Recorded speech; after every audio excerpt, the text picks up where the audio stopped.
ब्रह्मभूतः प्रसन्नात्मा न शोचति न कांक्षति समः सर्वेषु भूतेषु मद्भक्तिं लभते पराम। इसकी व्याख्या इस प्रकार है। फिर वह सच्चिदानंद घन ब्रह्म में एक ही भाव से स्थित प्रसन्न मन वाला योगी ना तो किसी के लिए शोक करता है और ना किसी की आकांक्षा ही करता है। ऐसे समस्त प्राणियों में सम भाव वाला योगी मेरा पराभक्ति को प्राप्त हो जाता है। अब आगे के श्लोक में पराभक्ति का फल बताते हैं। भक्त्या माम अभिजानाति यवान्यश्चास्मि तत्वतः ततो मां तत्वतो ज्ञात्वा विशते तदंतरम। इसकी व्याख्या इस प्रकार है। जब परमात्मा तत्व में आकर्षण और अनुराग हो जाता है तब साधक स्वयं उस परमात्मा के सर्वथा समर्पित हो जाता है, उस तत्व से अभिन्न हो जाता है। फिर उसका अलग कोई अस्तित्व नहीं रहता, अर्थात उसके अहम भाव का अति सूक्ष्म अंश भी नहीं रहता। इसलिए उसको प्रेम स्वरूप प्रेमा भक्ति प्राप्त हो जाती है। उस भक्त में परमात्मा तत्व का वास्तविक बोध हो जाता है। 7वें अध्याय के आरंभ में भगवान ने अर्जुन को समग्र रूप से सुनने की आज्ञा दी कि मेरे में जिसका मन आसक्त हो गया है, जिसको मेरा ही आश्रय है, वह अनन्य भाव से मेरे साथ दृढ़ता पूर्वक संबंध रखते हुए मेरे जिस समग्र रूप को जान लेता है उसको तुम सुनो। यही बात भगवान ने 7वें अध्याय के अंत में कही कि जरा मरण से मुक्ति पाने के लिए जो मेरा आश्रय लेकर यत्न करते हैं वे ब्रह्मा संपूर्ण आध्यात्म और संपूर्ण कर्मों को अर्थात संपूर्ण निर्गुण विषय को जान लेते हैं और आदिभूत आदिदेव और आदि यज्ञ के सहित मुझको अर्थात संपूर्ण सगुण विषय को जान लेते हैं। इस प्रकार निर्गुण और सगुण के सिवाय रामकृष्ण शिव गणेश शक्ति सूर्य आदि अनेक रूपों में प्रकट होकर परमात्मा लीला करते हैं, उनको भी जान लेना। यही पराभक्ति से यावान अर्थात समग्र रूप को जानना है। वे ही परमात्मा अनेक रूपों में अनेक आकृतियों में अनेक शक्तियों के साथ लेकर अनेक कार्य करने के लिए बार बार प्रकट होते हैं और वे ही परमात्मा अनेक संप्रदायों में अपने अपने भावना के अनुसार अनेक इष्ट देवों के रूप में कहे जाते हैं। वास्तव में परमात्मा एक ही है। इस प्रकार मैं जो हूँ इसे तत्व से जान लेता है। ऐसा मुझे तत्व से जानकर तत्काल मेरे में प्रविष्ट हो जाता है, अर्थात मेरे साथ भिन्नता का जो भाव था वह सर्वथा मिट जाता है। तत्व से जानने पर उसमें जो अनजानापन था वह सर्वथा मिट जाता है और उस पर तत्व में प्रविष्ट और वह उस तत्व में प्रविष्ट हो जाता है। यही पूर्णता है और इसी में मनुष्य जन्म की सार्थकता है। सर्वकर्माण्यपि सदा कुर्वाणो मद्व्यपाश्रयः मत्प्रसादात् वाप्नोति शाश्वतम पदमव्ययम्। इसकी व्याख्या इस प्रकार है। कर्मों के फल का कर्मों के पूरे होने अथवा न होने का किसी घटना परिस्थिति वस्तु व्यक्ति आदि का आश्रय न हो, केवल मेरा ही आश्रय हो। इस तरह जो सर्वथा मेरे ही परायण हो जाता है, अपना स्वतंत्र कुछ नहीं समझता, किसी भी वस्तु को अपनी नहीं मानता, सर्वथा मेरे आश्रित रहता है, ऐसा भक्त अपने उद्धार के लिए कुछ करना नहीं पड़ता। ऐसे भक्त को अपने उद्धार के लिए कुछ करना नहीं पड़ता, उसका उद्धार मैं कर देता हूँ। यहाँ कर्माणि पद के साथ सर्व और कुर्वाणः पद के साथ सदा पद देने का तात्पर्य है कि जिस ध्यान परायण संख्य योगी ने शरीर वाणी और मन का संयमन कर लिया, अर्थात जिसने शरीर आदि की क्रियाओं को संकुचित कर लिया है और एकांत में रहकर सदा ध्यान योग में लगा रहता है, उसको जिस पद की प्राप्ति होती है उसी पद को लौकिक पारलौकिक सामाजिक शारीरिक आदि संपूर्ण कर्तव्य कर्मों को हमेशा करते हुए भी मेरा आश्रय लेने वाला भक्त मेरी कृपा से प्राप्त कर लेता है। स्वतः सिद्ध परम पद की प्राप्ति अपने कर्मों से, अपने पुरुषार्थ से अथवा अपने साधन से नहीं होती। यह तो केवल भगवत कृपा से ही होती है। शाश्वत अव्यय पद सर्वोत्कृष्ट है। उसी परम पद को भक्ति मार्ग में परम धाम, सत्यलोक, वैकुंठ लोक, गोलोक, साकेत लोक आदि कहते हैं, और ज्ञान मार्ग में विदेह, कैवल्य, मुक्ति, स्वरूप स्थिति आदि कहते हैं। पूर्व श्लोक में अपने सामान्य विधान बताकर अब भगवान आगे के श्लोक में अर्जुन के लिए विशेष रूप से आज्ञा देते हैं। चेतसः सर्व कर्माणि मयि सन्न्यस्य मत्परः बुद्धियोग मुपाश्रित्य मच्चित्तः सततं भव। इसकी व्याख्या इस प्रकार है। चित्त से कर्मों को अर्पित करने का तात्पर्य है कि मनुष्य चित्त से यह दृढ़ता से मान ले कि मन, बुद्धि, इंद्रियां, शरीर आदि संसार के व्यक्ति, पदार्थ, घटना, परिस्थिति आदि सब भगवान के ही हैं। भगवान ही इन सब के मालिक हैं। इनमें कोई भी चीज किसी की व्यक्तिगत नहीं है। केवल इन वस्तुओं का सदुपयोग करने के लिए भगवान ने व्यक्तिगत अधिकार दिया है। इस दिए हुए अधिकार को भी भगवान के अर्पण कर देना है। गीता भर में देखा जाए तो समता की बड़ी भारी महिमा है। मनुष्य में एक समता आ गई तो वह ज्ञानी, ध्यानी, योगी, भक्त आदि सब कुछ बन गया। परंतु यदि उसमें समता नहीं आई तो अच्छे अच्छे लक्षण आने पर भी भगवान उसको पूर्णता नहीं मानते। वह समता मनुष्य में स्वाभाविक रहती, केवल आने जाने वाली परिस्थिति के साथ मिलकर वह सुखी दुखी हो जाता है। इसलिए उसमें मनुष्य सावधान रहे कि आने जाने वाली परिस्थिति के साथ मैं नहीं हूँ। सुख आया, अनुकूल परिस्थिति आई तो भी मैं हूँ, और सुख चला गया, अनुकूल परिस्थिति चली गई तो भी मैं हूँ। ऐसे ही दुख आया, प्रतिकूल परिस्थिति आई तो भी मैं हूँ, और दुख चला गया, प्रतिकूल परिस्थिति चली गई तो भी मैं हूँ। अतः सुख दुख में, अनुकूलता प्रतिकूलता, हानि लाभ में सदैव ज्यों का त्यों रहता हूँ।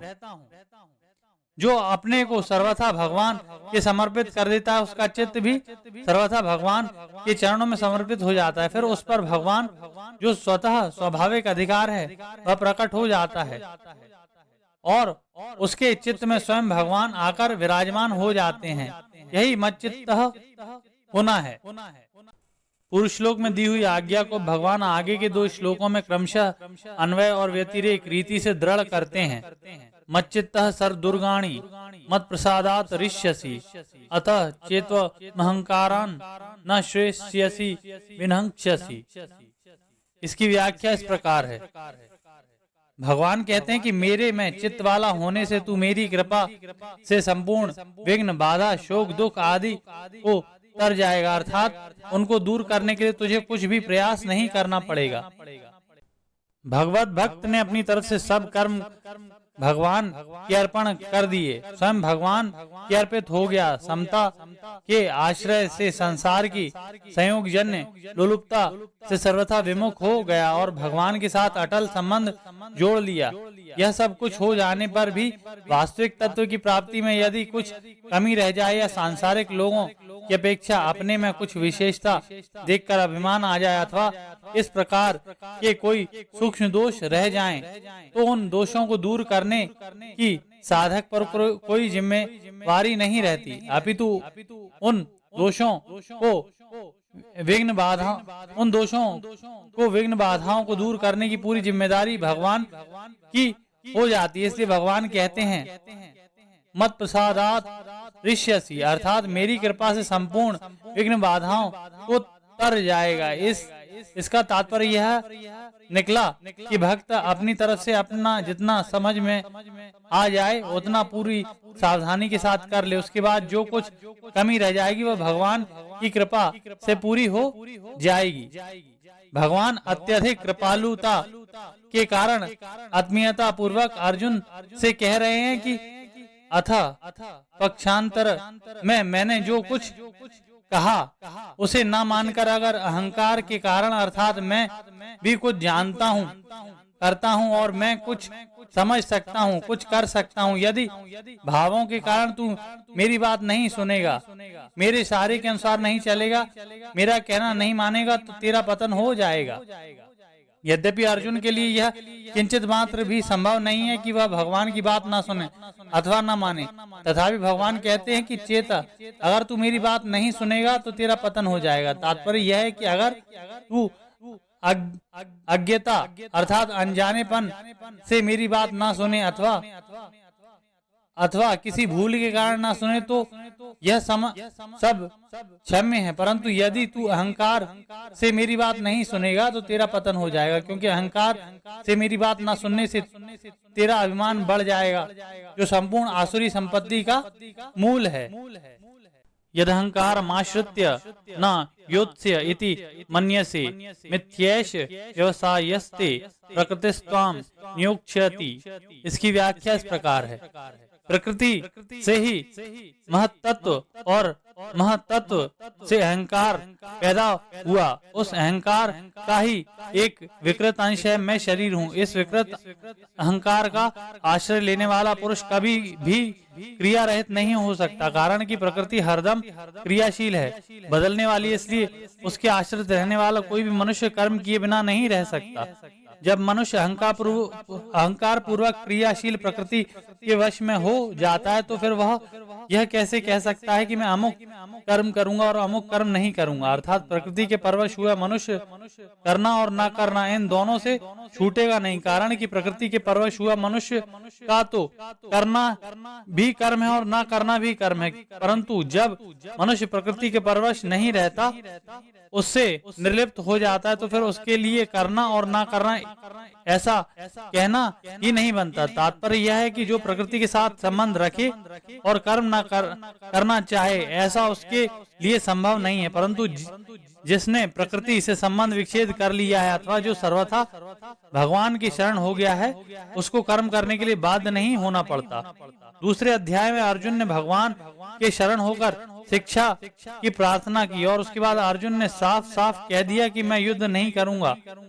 यह बात भगवान को अच्छी नहीं लगी। भगवान मन में सोचते हैं कि यह पहले तो मेरे शरण हो गया और फिर इसने मेरे कुछ कहे बिना ही अपनी तरफ से साफ साफ कह दिया कि मैं युद्ध नहीं करूंगा, तो फिर यह मेरी शरणागति कहाँ रही? यह तो अहंकार की शरणागति हो गई, कारण कि वास्तविक शरणागति होने पर मैं यह करूंगा यह नहीं करूंगा ऐसा कहना ही नहीं बनता। भगवान के शरणागत होने पर भगवान जैसा कराएंगे वैसा ही करना होगा।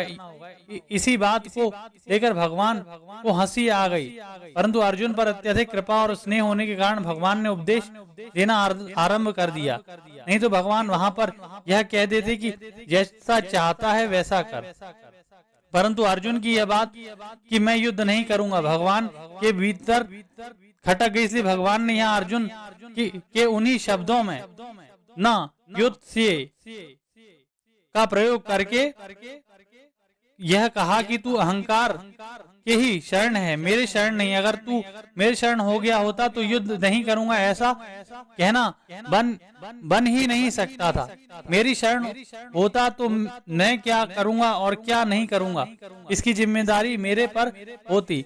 इसके अलावा मेरे शरणागत होने पर यह प्रकृति भी तुझे बाध्य नहीं कर पाती। यह त्रिगुणमयी माया अर्थात प्रकृति उसी को बाध्य करती है जो मेरे शरण नहीं हुआ है, क्योंकि यह नियम है कि प्रकृति के प्रवाह में पड़ा हुआ प्राणी प्रकृति के गुणों के द्वारा सदा ही परवश होता है। यदि प्राणी यह निश्चय कर लेता है कि मैं परमात्मा का ही हूँ, मुझे केवल परमात्मा की तरफ ही चलना है, तो उसका यह निश्चय वास्तविक अर्थात सत्य है, नित्य है। इस निश्चय की महिमा भगवान ने 9वें अध्याय के 30वें श्लोक में की है। और अगर दुराचारी से दुराचारी मनुष्य भी अनन्य भाव से मेरा भजन करता है तो उसको दुराचारी नहीं मानना चाहिए, अपितु साधु ही मानना चाहिए, क्योंकि वह वास्तविक निश्चय कर चुका है कि मैं भगवान का हूँ और भगवान का ही भजन करूंगा। इन पदों से भगवान कहते हैं कि तेरा छात्र स्वभाव तुझे जबरदस्ती युद्ध में लगा देगा। क्षत्रिय का स्वभाव है शूरवीरता, युद्ध में पीठ न दिखाना, अतः धर्म में युद्ध का अवसर सामने आने पर तू युद्ध किए बिना रह नहीं सकेगा। पुरुष श्लोक में भगवान ने अर्जुन से कहा कि प्रकृति तुझे कर्म में लगा देगी। अब आगे के श्लोक में उसी का विवेचन करते हैं। स्वभाव जेन कौन्तेय निबद्धः स्वेन कर्मणा कर्तुनेच्छसि यन्मोहात् करिष्यस्य वशोऽपि तत्। इसकी व्याख्या इस प्रकार है। पूर्व जन्म में जैसे कर्म और गुणों की वृत्तियां रही हैं, इस जन्म में जैसे माता पिता से पैदा हुए हैं, अर्थात माता पिता के जैसे संस्कार रहे हैं, जन्म के बाद जैसा देखा सुना है, जैसी शिक्षा प्राप्त हुई है, जैसे कर्म किए हैं, उन सबके मिलने से अपनी जो कर्म करने की एक आदत बनी है, उसका नाम स्वभाव है। इसको भगवान ने स्वभावजन्य स्वकीय कर्म कहा है। इसी को स्वधर्म भी कहते हैं। स्वभाव जन्य छात्र प्रकृति से बंधा हुआ तू मोह के कारण जो नहीं करना चाहता उसको तू परवश होकर करेगा। स्वभाव के अनुसार ही शास्त्रों ने कर्तव्य पालन की आज्ञा दी है। उस आज्ञा में यदि दूसरों के कर्मों की अपेक्षा अपने कर्मों में कमी अथवा दोष देखते हो तो भी वे दोष बाधक नहीं होते। उस स्वभावज कर्म के अनुसार तू युद्ध करने के लिए परवश है। युद्ध रूप कर्तव्य को न करने का तेरा विचार मूर्ता पूर्वक किया गया है। जीव स्वयं परमात्मा का अंश है और स्वभाव प्रकृति का अंश है। स्वयं स्वतः सिद्ध है और स्वभाव खुद का बनाया हुआ है। स्वयं चेतन है और स्वभाव जड़ है। ऐसा होने पर भी जीव स्वभाव के परवश कैसे हो जाता है? इस प्रश्न के उत्तर में भगवान आगे के श्लोक कहते हैं। ईश्वरः सर्वभूतानां हृदयेषु।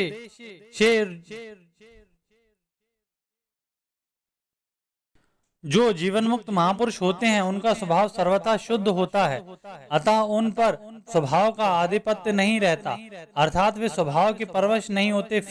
फिर भी वे किसी काम में प्रवृत्त होते हैं तो अपनी प्रकृति के अनुसार ही काम करते हैं, परंतु साधारण मनुष्य प्रकृति के परवश होते हैं, इसलिए उनका स्वभाव उनको जबरदस्ती कर्मों में लगा देता है। भगवान अर्जुन से कहते हैं कि तेरा छात्र स्वभाव भी तुझे जबरदस्ती युद्ध में लगा देगा, परंतु उसका फल तेरे लिए बढ़िया नहीं होगा। यदि तू शास्त्र या संत महापुरुषों की आज्ञा से अथवा मेरी आज्ञा से युद्ध रूप कर्म करेगा तो वही कर्म तेरे लिए कल्याणकारी हो जाएगा, कारण कि शास्त्र अथवा मेरी आज्ञा से कर्मों को करने से उन कर्मों में जो राग द्वेष है वे स्वाभाविक ही मिटते चले जाएंगे, क्योंकि तेरी दृष्टि आज्ञा की तरफ रहेगी और राग द्वेष की तरफ नहीं। अतः वे कर्म बंधन कारक न होके कल्याणकारक ही होंगे। स्वभाव जेन कौन्तेय निबद्धः स्वेन कर्मणा कर्तुनेच्छसि यन्मोहात् करिष्यस्य वशोऽपि तत्। इसकी व्याख्या इस प्रकार है।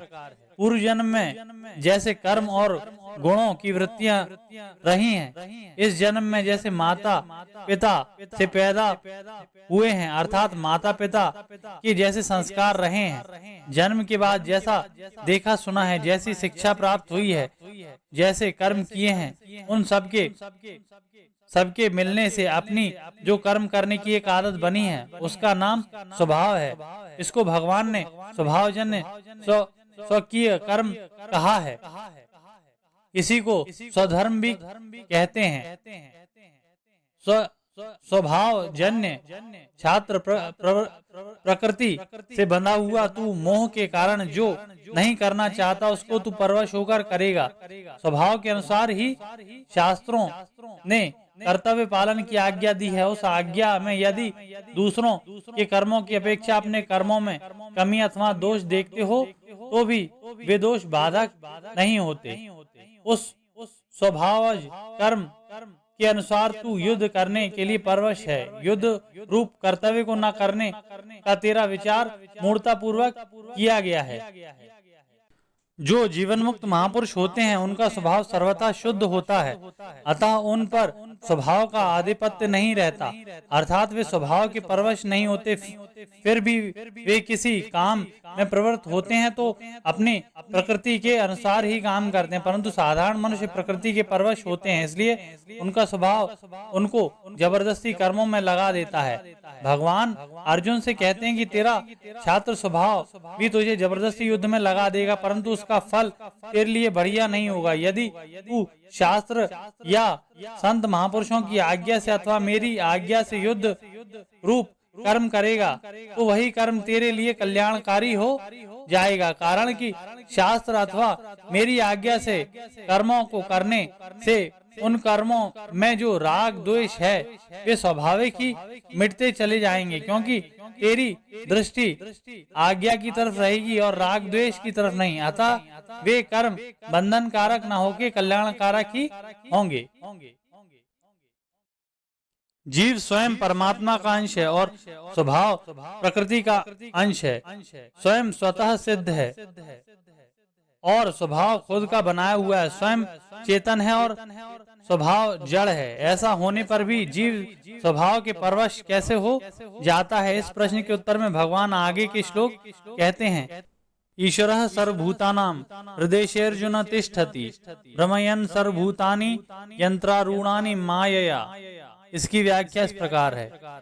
इसका तात्पर्य यह है कि जो ईश्वर सबका शासक, नियामक, सबका भरण पोषण करने वाला और निरपेक्ष रूप से सबका संचालक है, वह अपनी शक्ति से उन प्राणियों को घुमाता है जिन्होंने शरीर को मैं और मेरा मान रखा है। जैसे विद्युत शक्ति से संचालित यंत्र रेल पर कोई आरूढ़ हो जाता है, चढ़ जाता है, तो उसको परवशता से रेल के अनुसार ही जाना पड़ता है, परंतु जब वह रेल पर आरूढ़ नहीं रहता, नीचे उतर जाता है, तब उसको रेल के अनुसार नहीं जाना पड़ता है। ऐसे ही जब तक मनुष्य शरीर रूपी यंत्र के साथ मैं और मेरे पन का संबंध रखता है, तब तक ईश्वर उसको उसके स्वभाव के अनुसार संचालित करते रहते हैं और वह मनुष्य जन्म मरण रूपी संसार के चक्र में घूमता रहता है। शरीर के साथ मैं मेरेपन का संबंध होने से ही राग द्वेष पैदा होते हैं, जिससे स्वभाव अशुद्ध हो जाता है। स्वभाव के अशुद्ध होने पर मनुष्य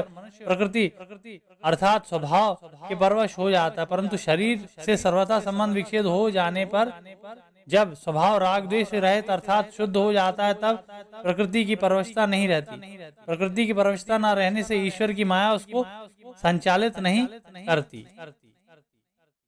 अब भगवान यंत्रारूढ़ हुए प्राणियों की परवशता को मिटाने का उपाय बताते हैं। तमेव शरणम गच्छ सर्वभावेन भारत तत्प्रसादात् परम शांतिम स्थानम प्राप्स्यसि शाश्वतम। इसकी व्याख्या इस प्रकार है। भगवान कहते हैं कि जो सर्वव्यापक ईश्वर सबके हृदय में विराजमान है और सबका संचालक है, तू उसी की शरण में चला जा। तात्पर्य है कि सांसारिक उत्पत्ति, विनाशील पदार्थ, वस्तु, व्यक्ति, घटना, परिस्थिति आदि किसी का किंचित मात्र भी आश्रय न लेकर केवल अविनाशी परमात्मा का ही आश्रय ले। भगवान ने पहले यह कह दिया था कि मेरी कृपा से शाश्वत पद की प्राप्ति हो जाती है और मेरी कृपा से तू संपूर्ण विघ्नों से तर जाएगा। वह बात यहाँ कहते हैं कि उस अंतर्यामी परमात्मा की कृपा से तू परम शांति और शाश्वत स्थान पद को प्राप्त कर लेगा। गीता में अविनाशी परम पद को ही परम शांति नाम से कहा गया है, परंतु यहाँ भगवान ने परा शांति और शाश्वत स्थान परम पद दोनों का प्रयोग एक साथ किया है। अतः यहाँ परा शांति का अर्थ संसार से सर्वथा अप्रति और शाश्वत स्थान का अर्थ परम पद लेना चाहिए। पूर्व श्लोक में भगवान ने अर्जुन से कहा कि तू उस अंतर्यामी ईश्वर की शरण में चला जा। ऐसा कहने पर भी अर्जुन कुछ नहीं बोले, इसलिए भगवान आगे के श्लोक में अर्जुन को चेताने के लिए उसे स्वतंत्रता प्रदान करते हैं। इति ते ज्ञानमाख्यातम् गुह्यत् गुह्यतरम् मया विमृशयेत दशेषेण यथेक्षसि तथा कुरु। इसकी व्याख्या इस प्रकार है। पूर्व श्लोक में सर्वव्यापक अंतर्यामी परमात्मा की जो शरणागति बताई गई है उसी का लक्ष्य यहाँ इति पद से कराया गया है। भगवान कहते हैं कि यह गुह्य से भी गुह्यतर शरणागति रूप ज्ञान मैंने तेरे लिए कह दिया है। कर्मयोग गुह्य है और अंतर्यामी निराकार परमात्मा की शरणागति गुह्यतर है। गुह से गुहतर शरणागति रूप ज्ञान बताकर भगवान अर्जुन से कहते हैं कि मैंने पहले जो भक्ति की बातें कही हैं उन पर तुम अच्छी तरह से विचार कर लेना। भगवान ने इसी अध्याय के 27वें 28वें श्लोक में अपनी भक्ति की जो बातें कही हैं उन्हें एतत् पद से लेना चाहिए। गीता में जहाँ जहाँ भक्ति की बातें आई हैं उन्हें अशेषेण पद से लेना चाहिए। विमर्श ये दशेषेण कहने में भगवान की अत्यधिक कृपालुता की एक गुणाभि संधि है कि कहीं अर्जुन मेरे से विमुख न हो जाए, इसलिए यदि यह मेरी कही हुई बातों की तरफ विशेषता से ख्याल रखेगा तो असली बात अवश्य ही इसकी समझ में आ जाएगी और फिर यह मेरे से विमुख नहीं होगा। पहले कही सब बातों पर पूरा विश्वास करके फिर तेरी जैसी मर्जी आए वैसा कर, तू जैसा करना चाहता है वैसा कर, ऐसा कहने में भी भगवान की आत्मीयता, कृपालुता और हितैषिता ही प्रत्यक्ष दिख रही है। सर्वगुह्यतमं भूयः शृणु में परमं वचः इष्टोसी में दृढ़मिति ततो वक्ष्यामि ते हितम्।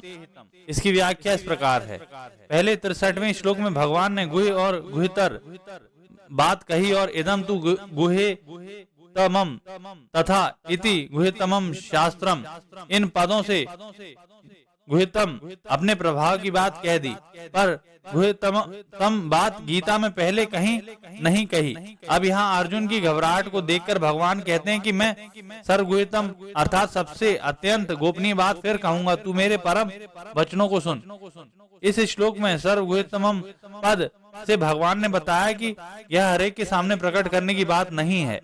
और 67वें श्लोक में इदम ते न तपस्काय न भक्ताय कदाचन पद से भगवान ने बताया कि इस बात को असहिष्णु और अभक्त से कभी मत कहना। इस प्रकार दोनों तरफ से निषेध करके बीच में सर्वधर्मान्य परित्याज्य मामेकम शरणम व्रज, इस सर्वगुह्यतम बात को रखा है। दोनों तरफ से निषेध करने का तात्पर्य है कि यह गीता भर में अत्यंत रहस्यमय खास उपदेश है। ततो वक्ष्यामि ते हितम, तू मेरे अत्यंत प्यारा मित्र है, इसलिए अपने हृदय की बात अत्यंत गोपनीय और अपने दरबार की श्रेष्ठ से श्रेष्ठ बात तुझे कहूंगा। दूसरी बात, मैं जो आगे शरणागति की बात कहूंगा उसका यह तात्पर्य नहीं है कि मेरी शरणागति आने से मुझे कोई लाभ हो जाएगा, अभी तो उसमें केवल तेरा ही हित होगा। इससे सिद्ध होता है कि प्राणी मात्र का हित केवल इसी बात में है कि वह किसी दूसरे का सहारा न लेकर केवल भगवान की शरण ले। मनमना भव मद भक्तो मध्याजी मां नमस्कुरु मामे वैश्यसी सत्यम ते प्रति जाने प्रियोसी में। इसकी व्याख्या इस प्रकार है। साधक को सबसे पहले मैं भगवान का हूँ इस प्रकार अपनी अहंता को बदल देना चाहिए, कारण कि बिना अहंता के बदले साधक सुगमता से नहीं होता। अहंता के बदलने पर साधन सुगमता से स्वाभाविक ही होने लगता है। अतः साधक को सबसे पहले मद्भक्त होना चाहिए। किसी का शिष्य बनने पर व्यक्ति अपनी अहंता को बदल देता है कि मैं तो गुरु महाराज का ही हूँ, मैं तो भगवान का ही हूँ और भगवान ही मेरे हैं, मैं संसार का नहीं हूँ और संसार मेरा नहीं है। उपर्युक्त प्रकार से अपने को भगवान का मान लेने पर भगवान में स्वाभाविक ही मन लगने लगता है, कारण कि जो अपना होता है वह स्वाभाविक ही प्रिय लगता है और जहाँ प्रियता होती है वहाँ स्वाभाविक ही मन लगता है। अहंता बदल जाने पर अर्थात अपने आपको भगवान का मान लेने पर संसार का सब काम भगवान की सेवा के रूप में बदल जाता है। अर्थात साधक पहले जो संसार का काम करता था वह काम अब भगवान का काम हो जाता है। भगवान के चरणों में साष्टांग प्रणाम करके सर्वथा भगवान के समर्पित हो जाए। मैं प्रभु के चरणों में ही पड़ा हुआ हूँ, ऐसा मन में भाव रखते हुए जो कुछ अनुकूल या प्रतिकूल परिस्थिति सामने आ जाए उसमें भगवान का मंगलमय विधान मानकर परम प्रसन्न रहें। भगवान कहते हैं कि इस प्रकार मेरा भक्त होने से, मेरे में मन वाला होने से, मेरा पूजन करने वाला होने से और मुझे नमस्कार करने से तू मेरे को ही प्राप्त होगा, अर्थात मेरे में ही निवास करेगा। ऐसी मैं सत्य प्रतिज्ञा करता हूँ क्योंकि तू मेरा प्यारा है। प्रियोसी में कहने का तात्पर्य है कि भगवान का जीव मात्र पर अत्यधिक स्नेह है। अपना ही अंश होने से कोई भी जीव भगवान को अप्रिय नहीं है। भगवान जीवों को चाहे 84 लाख योनियों में भेजें, चाहे नरकों में भेजें, उनका उद्देश्य जीवों को पवित्र करने का ही होता है। जीवों के प्रति भगवान का जो यह कृपा पूर्वक विधान है, यह भगवान के प्यार का ही द्योतक है। इसी बात को प्रकट करने के लिए भगवान अर्जुन को जीव मात्र का प्रतिनिधि बनाकर प्रियोसी में वचन कहते हैं। जीव मात्र भगवान को अत्यंत प्रिय है। केवल जीव ही भगवान से विमुख होकर प्रतिक्षण वियुक्त होने वाले संसार को अपना मानने लगता है, जबकि संसार ने कभी जीव को अपना नहीं माना है। जीव ही अपनी तरफ से संसार से संबंध जोड़ता है। संसार प्रतिक्षण परिवर्तनशील है और जीव नित्य अपरिवर्तनशील है। जीव से यही गलती होती है कि वह प्रतिक्षण बदलने वाले संसार से के संबंध को नित्य मान लेता है। यही कारण है कि संबंधी के न रहने पर उससे माना हुआ संबंध रहता है। यह माना हुआ संबंध ही अनर्थ का हेतु है। इस संबंध को मानने अथवा न मानने में सभी स्वतंत्र हैं। अतः इस माने हुए संबंध का त्याग करके जिनसे हमारा वास्तविक और नित्य संबंध है, उन भगवान की शरण में चले जाना चाहिए। पीछे के 2 श्लोकों में अर्जुन को आश्वासन देकर अब भगवान आगे के 2 श्लोक में अपने उपदेश की अत्यंत गोपनीय सार बात बताते हैं। सर्वधर्मान्य परित्याज्य मामेकम शरणम व्रज अहम तो सर्व पापेभ्यो मोक्षयिष्यामि मा शुचः। इसकी व्याख्या इस प्रकार है।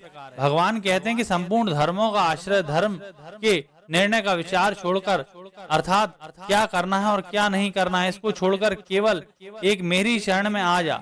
स्वयं भगवान के शरणागत हो जाना यह संपूर्ण साधनों का सार है। इसमें शरणागत भक्त को अपने लिए कुछ भी करना शेष नहीं रहता। जैसे पतिव्रता का अपना कोई काम नहीं रहता, वह अपने शरीर की सार संभाल भी पति के नाते पति के लिए ही करती है। वह घर, कुटुंब, वस्तु, पुत्र, पुत्री और अपना कहलाने वाला शरीर को भी अपना नहीं मानती, अपितु पतिदेव का ही मानती है। तात्पर्य यह हुआ कि जिस प्रकार पतिव्रता पति के परायण होकर पति के गोत्र में ही अपना गोत्र मिला देती है और पति के ही घर पर रहती है, उसी प्रकार शरणागत भक्त भी शरीर को लेकर माने जाने वाले गोत्र, जाति, नाम आदि को भगवान के चरणों में अर्पण करके निर्भय, निशोक, निश्चिंत और निशंक हो जाता है। गीता के अनुसार यहाँ धर्म शब्द का कर्तव्य कर्म का वाचक है। गीता के अनुसार यहाँ धर्म शब्द कर्तव्य कर्म का वाचक है, कारण कि इसी अध्याय के 27वें से 44वें श्लोक तक स्वभावज कर्म शब्द आए हैं। फिर 47वें श्लोक के पूर्वार्ध में स्वधर्म शब्द आया है। उसके बाद 47वें श्लोक के ही उत्तरार्ध में तथा 48वें श्लोक में कर्म शब्द आया है। तात्पर्य यह हुआ कि आदि और अंत में कर्म शब्द आया है और बीच में स्वधर्म शब्द आया है। तो इससे स्वतः ही धर्म शब्द कर्तव्य कर्म का वाचक सिद्ध हो जाता है। अब यहाँ प्रश्न यह होता है कि सर्वधर्म परित्याज्य पद से क्या धर्म अर्थात कर्तव्य कर्म का स्वरूप से त्याग माना जाए? इसका उत्तर यह है कि धर्म का स्वरूप से त्याग करना ना तो गीता के अनुकूल ठीक है और और ना यहाँ के प्रसंग के अनुकूल ही ठीक है, क्योंकि भगवान की यह बात सुनकर अर्जुन ने कर्तव्य कर्म का त्याग नहीं किया है, अपितु करिष्ये वाचनम तब कहकर भगवान की आज्ञा के अनुसार कर्तव्य कर्म का पालन करना स्वीकार किया है।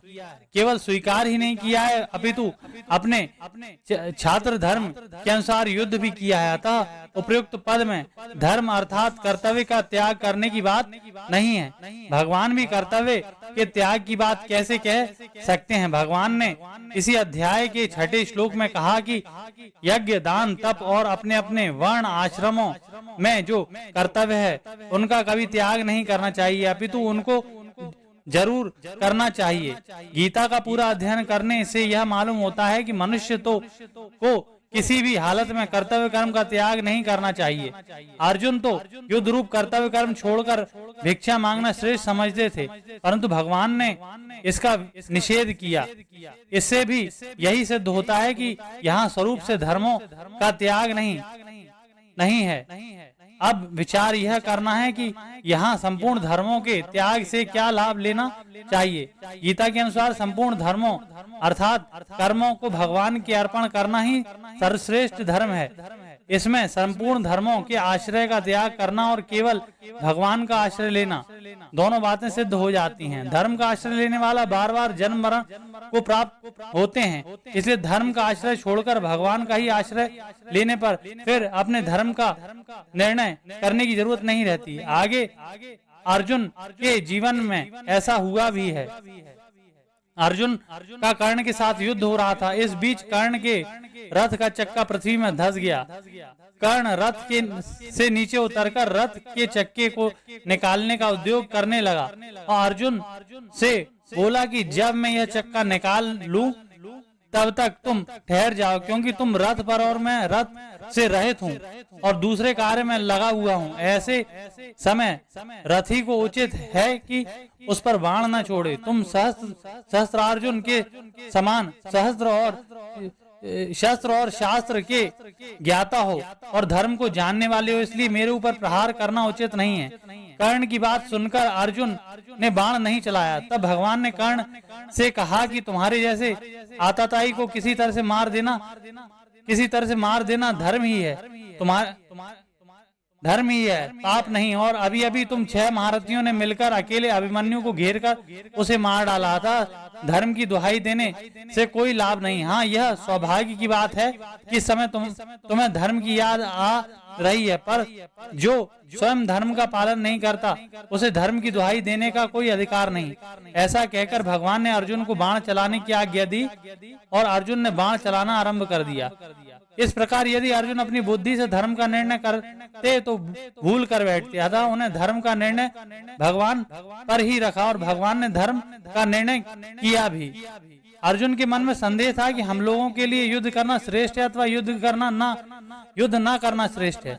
यदि हम युद्ध करते तो अपने कुटुंब का नाश होता और अपने कुटुंब का नाश करना बड़ा भारी पाप है। इससे तो अनर्थ परंपरा ही बढ़ेगी। दूसरी तरफ हम लोग देखते हैं कि क्षत्रिय के लिए युद्ध से बढ़कर कोई साधन नहीं आता। भगवान कहते हैं कि क्या करना है और क्या नहीं करना है, क्या धर्म है और क्या अधर्म है। इस पचड़े में तू क्यों पड़ता है? तू धर्म के निर्णय का भार मेरे पर छोड़ दे, यही तो धर्म परित्याज्य का तात्पर्य है। अहम तो सर्व पापेभ्यो मोक्षयिष्यामि मा शुचः, मैं तुझे संपूर्ण पापों से मुक्त कर दूंगा। इसका भाव यह है कि जब तू संपूर्ण धर्मों का आश्रय छोड़कर मेरी शरण में आ गया और शरण होने के बाद भी तुम्हारे भावों, वृत्तियों, आचरणों आदि में फर्क नहीं पड़ा, अर्थात उनमें सुधार नहीं हुआ, भगवत प्रेम, भगवत दर्शन आदि नहीं हुए और अपने में अयोग्यता, अनाधिकारिता, निर्बलता आदि मालूम होती है, तो फिर उनको लेकर तुम चिंता या भय मत करो। कारण कि जब तुम मेरी अनन्य शरण हो गए तो वह कमी तुम्हारी कमी कैसे रही, उसका सुधार करना तुम्हारा काम कैसे रहा। वह कमी मेरी कमी है, अब उस कमी को दूर करना हो, उसका सुधार करना मेरा काम रहा। तुम्हारा तो बस एक ही काम है, वह काम है निर्भय, निशोक, निश्चिंत और निशंक होकर मेरे चरणों में पड़े रहना। अब पूर्व श्लोक में कहे अत्यंत गोपनीय वचन को अनाधिकारियों के सामने कहने का निषेध करते हैं। इदम ते ना तपस्काय ना भक्ताय कदाचन ना चशु शुष्वे वाच्यम न च मां योभ्यसूयति। इसकी व्याख्या इस प्रकार है। पूर्व श्लोक में आए सर्वधर्म परित्याज्य मामेकम शरणम व्रज, इस सर्व गुहेतम वचन के लिए यहाँ इदम पद आया है। अपने कर्तव्य पालन करते हुए स्वाभाविक जो कष्ट आ जाए, विपरीत परिस्थिति आ जाए, उसको प्रसन्नता पूर्वक सहने का नाम तप है। तप के बिना अंतःकरण में पवित्रता नहीं आती और पवित्रता आए बिना अच्छी बातें धारण नहीं होती। इसलिए भगवान कहते हैं कि जो तपस्वी नहीं है उसको यह सर्वगुहितम रहस्य नहीं कहना चाहिए। जो सहस्रों अर्थात सहनशील नहीं है वह भी अतपस्वी है, अतः उसको भी यह सर्वगुहितम रहस्य नहीं कहना चाहिए। यह सहिष्णुता 4 प्रकार की होती है। द्वंद्व सहिष्णुता, राग द्वेष हर्ष शोक सुख दुख मान अपमान निंदा स्तुति आदि द्वंद्वों से रहित हो जाना। वेग सहिष्णुता, काम क्रोध लोभ द्वेष आदि वेगों के उत्पन्न न होने देना। परमत सहिष्णुता, दूसरों के मत की महिमा सुनकर अपने मत में संदेह न होना और उसके मत से उद्विग्न न होना। परोत्कर्ष सहिष्णुता,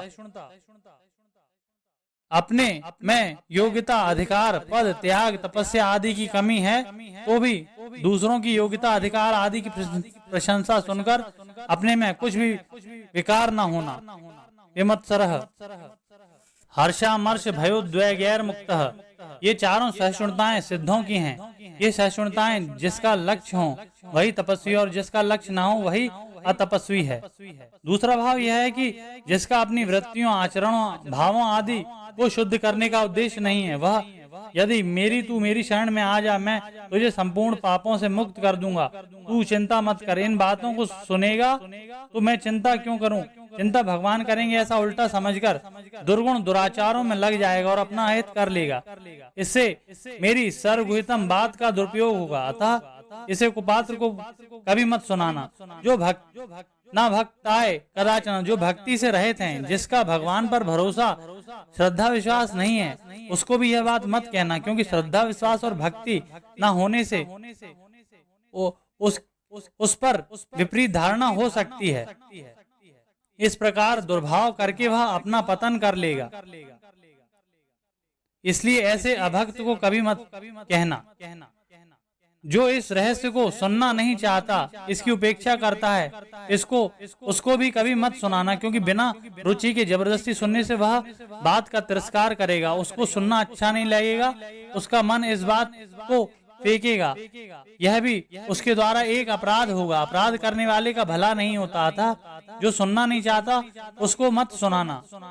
जो गुणों में दोषारोपण करता है उसको भी मत सुनाना, क्योंकि उसका अंतःकरण अत्यधिक मलिन होने के कारण वह भगवान की बात सुनकर उल्टे उसमें दोषारोपण ही करेगा। गीता जी का प्रभाव है कि जो इसका प्रचार करेगा उससे बढ़कर मेरा प्यारा कोई नहीं होगा। यह बात भगवान आगे के 2 श्लोकों में बताते हैं। यह इदम परमम गुह्यम मद भक्तेष्वभिधास्यति भक्तिम मयि पराम कृत्वा मामे वैश्यत्य संशयः। इसकी व्याख्या इस प्रकार है।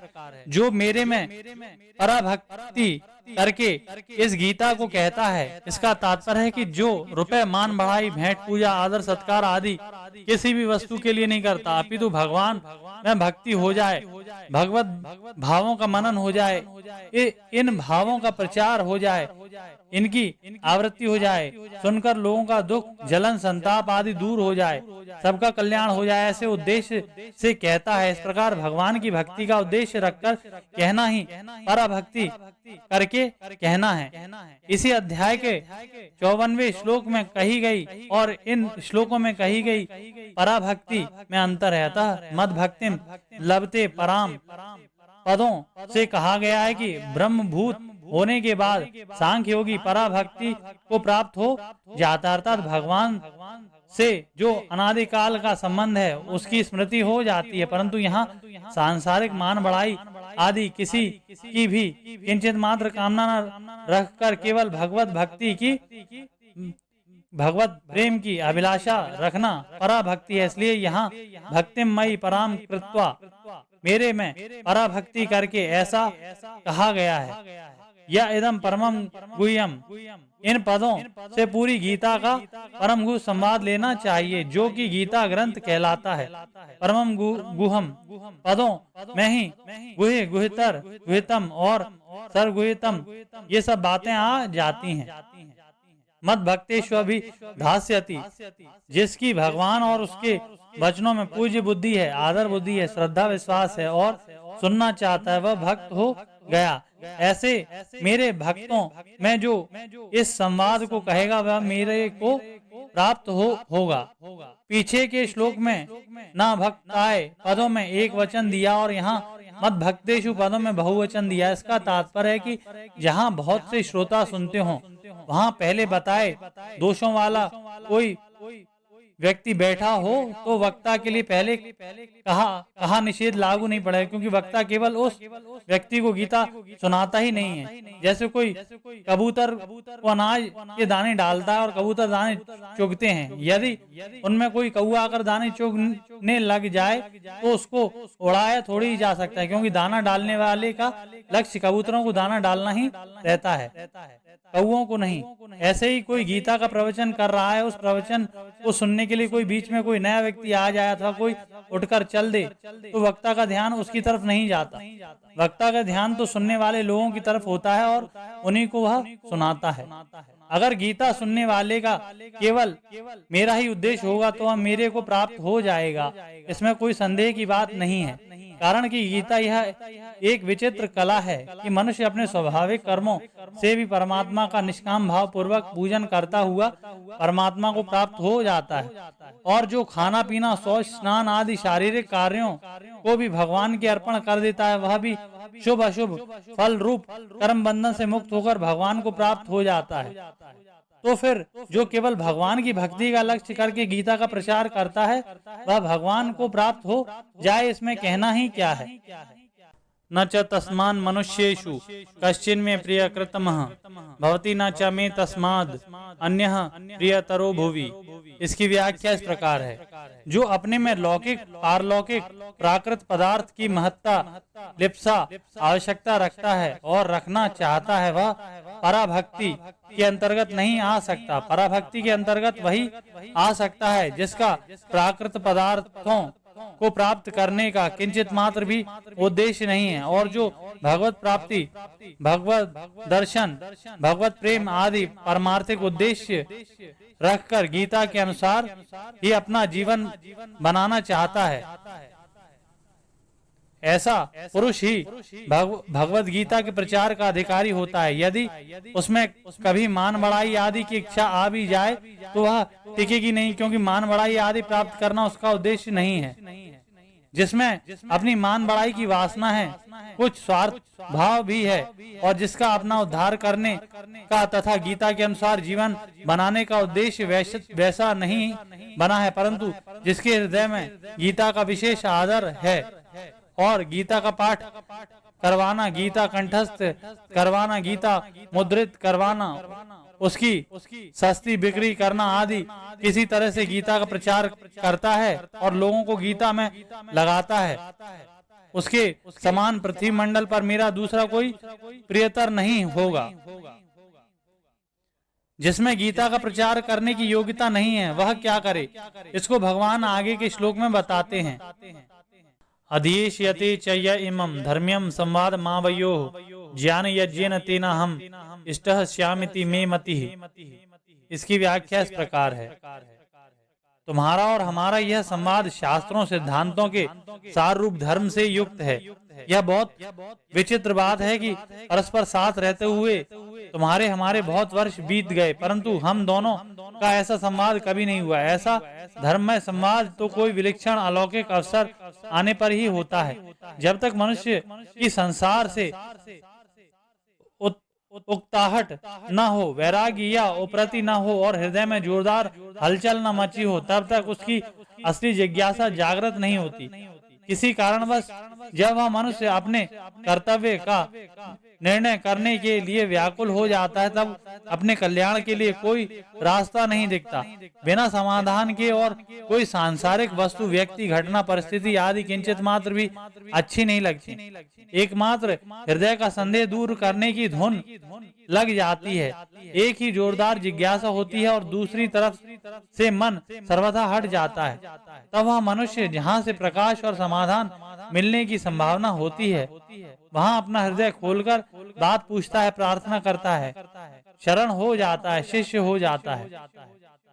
पूछने वाले के मन में जैसी जैसी उत्कंठा बढ़ती है, कहने वाले के मन में वैसी वैसी विचित्रता और विलक्षणता के समाधान करने वाली बातें पैदा होती हैं।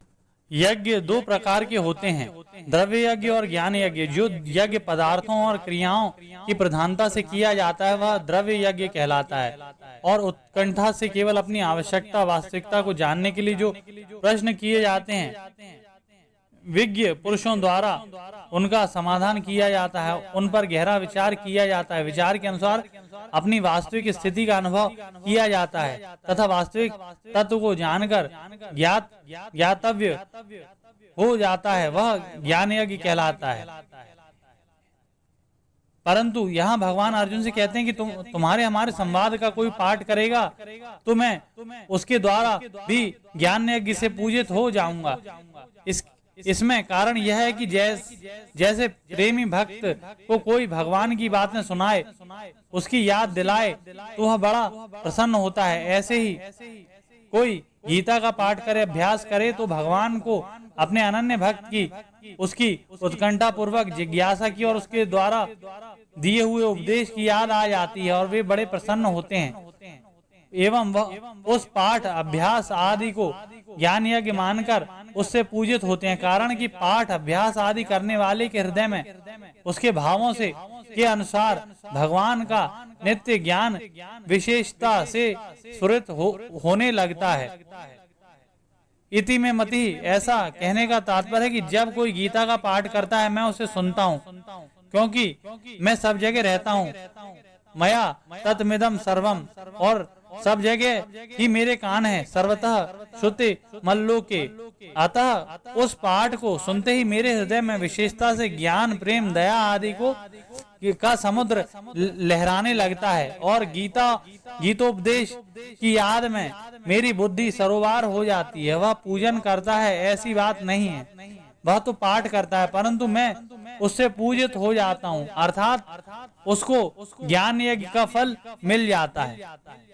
दूसरा भाव यह है कि पाठ करने वाला यदि उतने गहरे भावों में नहीं उतरता, केवल पाठ मात्र या याद मात्र करता है, तो भी उसको मेरे हृदय में तेरे और मेरे सारे संवाद की एक गहरी मीठी मीठी स्मृति बार बार आने लगती है। इस प्रकार गीता का अध्ययन करने वाला मेरी बड़ी भारी सेवा करता है, ऐसा मैं मान लेता हूँ। भगवान ज्ञान यज्ञ को द्रव्य मैं यज्ञ से भी श्रेष्ठ मानते हैं। जब गीता के अध्ययन का ही इतना महत्व है तो फिर उसके अनुसार आचरण करने का तो कहना ही क्या। जो गीता का प्रचार और अध्ययन भी ना कर सके वह क्या करे, इसके लिए भगवान आगे के श्लोक में उपाय बताते हैं। श्रद्धावाननसूयश्च शृणुयादपि यो नरः सोपि मुक्तः शुभान लोकान प्राप्नुयात् पुण्य कर्मणाम। इसकी व्याख्या इस प्रकार है,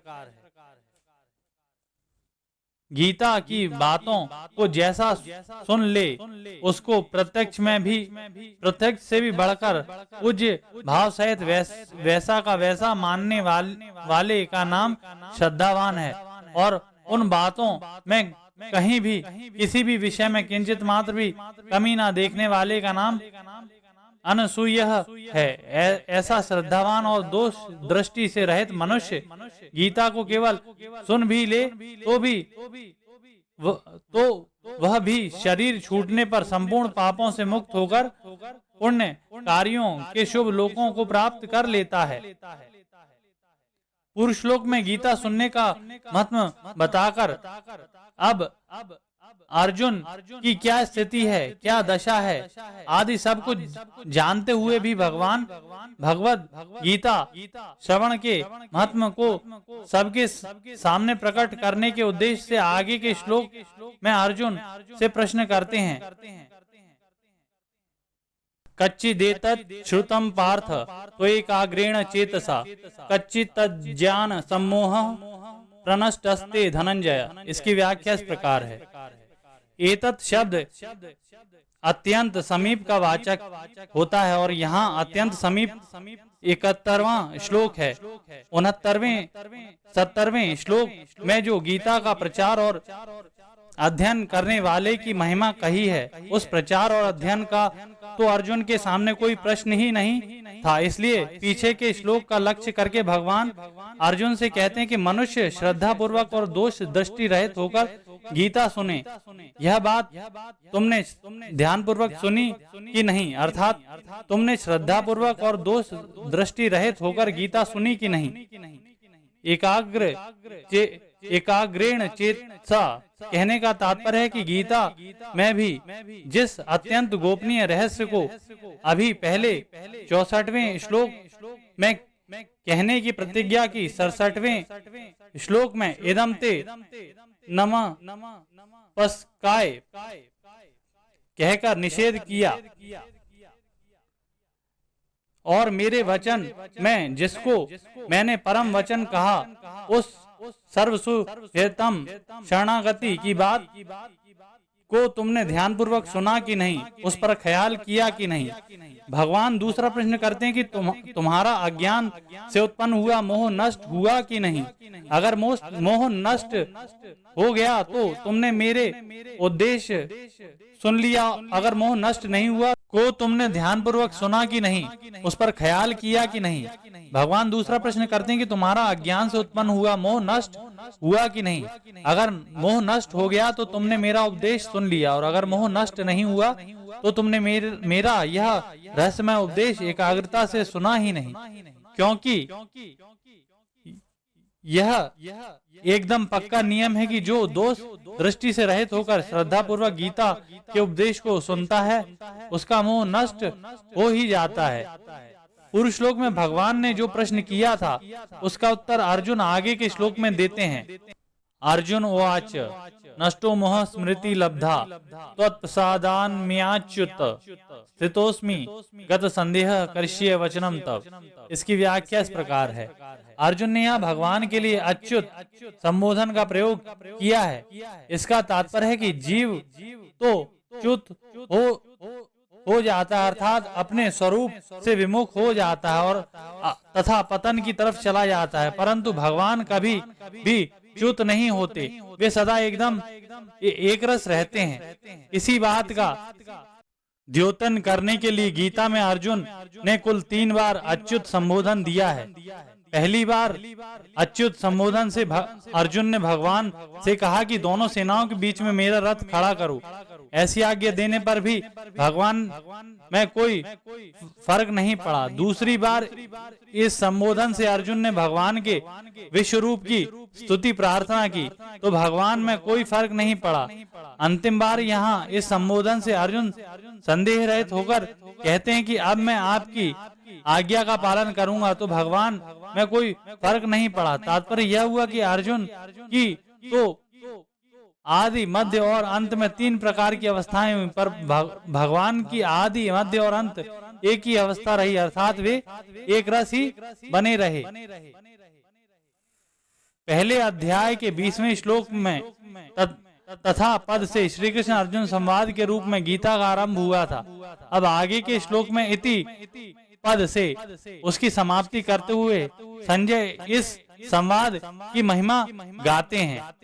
संजय उवाच इत्यहं वासुदेवस्य पार्थस्य च महात्मनः संवादमिमं श्रोषम् अद्भुतम रोमहर्षणम। इसकी व्याख्या इस प्रकार है। संजय कहते हैं कि इस तरह मैंने भगवान वासुदेव और महात्मा प्रथानंदन अर्जुन का यह संवाद सुना, जो कि अत्यंत अद्भुत विलक्षण है और इसकी याद मात्र हर्ष के मारे रोमांचित करने वाली है। संवाद में अद्भुत और रोमहर्षण पना क्या है। शास्त्रों में प्राय ऐसी बात आती है कि संसार की निवृत्ति करने से ही मनुष्य परमार्थिक मार्ग पर चल सकता है और उसका कल्याण हो सकता है।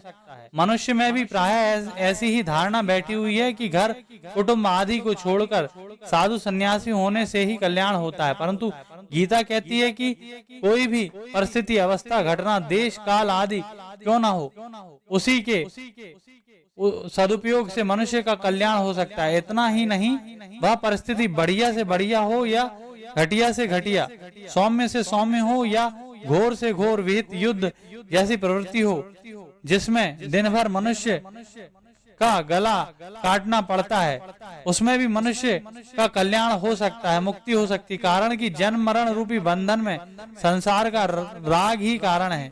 उस राग को मिटाने में परिस्थिति का सदुपयोग करना ही हेतु है। अर्थात जो पुरुष परिस्थिति में राग द्वेष न करके अपने कर्तव्य का पालन करता है, वह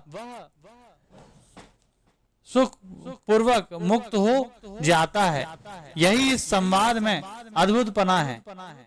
परमार्थिक मार्ग में सच्चे साधक को जिस किसी से लाभ होता है, उसकी वह कृतज्ञता प्रकट करता ही है। अतः संजय भी आगे के 3 श्लोकों में व्यास जी की कृतज्ञता प्रकट करते हैं।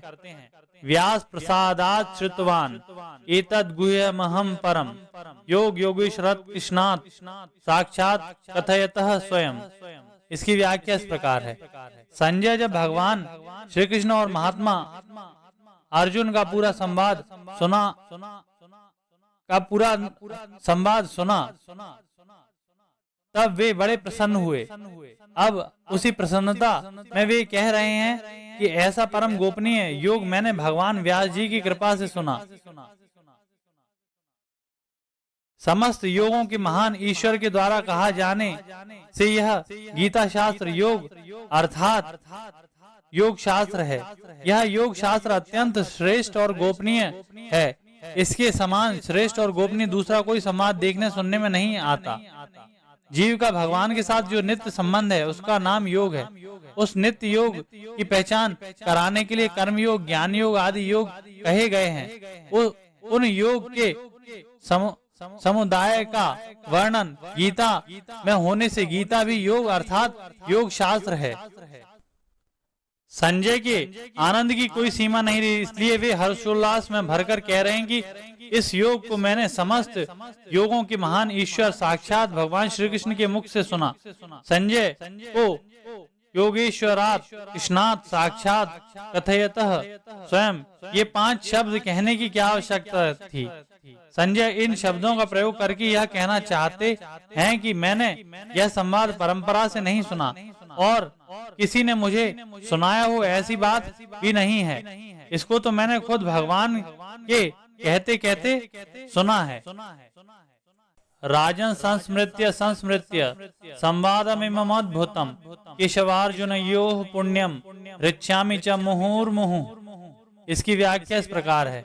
संजय कहते हैं कि हे महाराज, भगवान श्री कृष्ण और अर्जुन का यह बहुत अलौकिक विलक्षण संवाद हुआ है। इसमें कितना रहस्य भरा हुआ है और घोर से घोर युद्ध रूप क्रिया करते हुए भी ऊंची से ऊंची परमार्थिक सिद्धि हो सकती है। मनुष्य मात्र हरेक परिस्थिति में अपना उद्धार कर सकता है। इस प्रकार संवाद को याद कर करके मैं बड़ा हर्षित हो रहा हूँ, प्रसन्न हो रहा हूँ। तच्च संस्मृत्य रूपमत्यद्भुतम् हरेः विस्मयो में महान राजन ऋष्यामि च पुनः पुनः। इसकी व्याख्या इस प्रकार है। संजय ने पीछे के श्लोक में भगवान श्री कृष्ण और अर्जुन के संवाद को तो अद्भुत बताया, पर यहाँ भगवान के विराट रूप को अत्यंत अद्भुत बताते हैं। इसका तात्पर्य है कि संवाद को तो अब भी पढ़ सकते हैं, उस पर विचार कर सकते हैं, पर उस विराट रूप के दर्शन अब नहीं हो सकते। अतः वह रूप अत्यंत अद्भुत है। गीता के आरंभ में धृतराष्ट्र का गूढ़ाभिमान संधि रूप प्रश्न था कि युद्ध का परिणाम क्या होगा, अर्थात मेरे पुत्रों की विजय होगी या पांडु पुत्रों की। आगे के श्लोक में संजय धृतराष्ट्र के उसी प्रश्न का उत्तर देते हैं। यत्र योगेश्वरः कृष्णो यत्र पार्थो धनुर्धरः तत्र श्री विजयो भूर्तिर ध्रुवा नीतिर मतिर मम। इसकी व्याख्या इस प्रकार है। संजय कहते हैं कि राजन, जहाँ अर्जुन का संरक्षण करने वाले, उनको सम्मति देने वाले संपूर्ण योगों के महान ईश्वर, महान बलशाली, महान ऐश्वर्यवान, महान विद्वान, महान चतुर भगवान श्री कृष्ण हैं, जहाँ भगवान की आज्ञा का पालन करने वाले भगवान के प्रिय सखा तथा भक्त गांडीव धनुधारी अर्जुन हैं, उसी पक्ष में श्री विजय, विभूति और अचल नीति ये सभी हैं, और मेरी सम्मति भी उधर ही है। लक्ष्मी, शोभा, संपत्ति ये सब श्री शब्द के अंतर्गत हैं। जहाँ श्रीपति भगवान कृष्ण हैं, वहाँ श्री रहेंगी ही। विजय नाम अर्जुन का भी है और शूरवीरता आदि का भी। जहाँ विजय रूप अर्जुन होंगे, वहाँ शूरवीरता, उत्साह आदि छात्र ऐश्वर्य रहेंगे ही। ऐसे ही जहाँ योगेश्वर भगवान श्री कृष्ण होंगे, वहाँ विभूति, ऐश्वर्य, महत्ता, प्रभाव, सामर्थ्य आदि सब के सब भगवत गुण रहेंगे ही। और जहाँ धर्मात्मा अर्जुन होंगे, वहाँ ध्रुवा नीति, अटल नीति, न्याय, धर्म आदि रहेंगे ही। ओम तत्सदिति श्रीमद् भगवद गीतासु उपनिषत्सु ब्रह्म विद्यायाम योग शास्त्रे श्री कृष्ण अर्जुन संवादे मोक्ष संन्यास योगो नामाष्टादशोऽध्यायः। इस प्रकार ओम तत्सत इन भगवान नामों के उच्चारण पूर्वक ब्रह्म विद्या और योग शास्त्र में श्रीमद् भगवद गीतोपनिषद रूप श्री कृष्ण अर्जुन संवाद में मोक्ष संन्यास योग नामक 18वां अध्याय पूर्ण हुआ।